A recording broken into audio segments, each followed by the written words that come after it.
So here's a few things you need in order to properly clean a rainbow trout. You need a cup of coffee, 2 scoops of sugar, a splash of creamer, a sharp knife, a wife who doesn't mind fish on the kitchen counter, and of course, a couple of trout.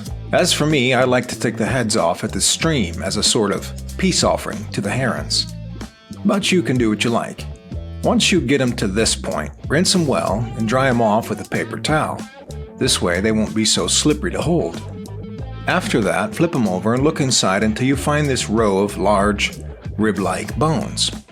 Carefully slide your fillet knife under these bones. Work gently here. You should be able to just barely see your knife blade through the translucent meat. Work out and away from the vertebrae, slowly lifting the bone from the fillet. As for the fins, you can trim them whenever you feel like it. Once you free this part of the fillet, flip the fish over and find your incision. Then put the tip of your knife all the way through and work your way down toward the tail. Don't cut all the way through, leave the skin intact at the base of the tail.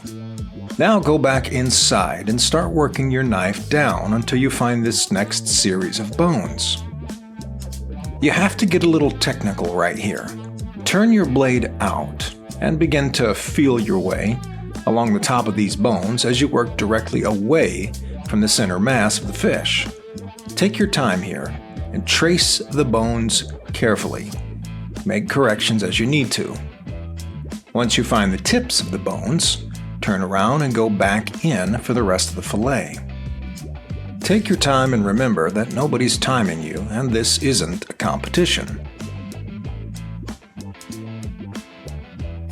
Finally, flip it over, skin side down, lie it flat on your table, and carefully start to trim the fillet up and away from the skin.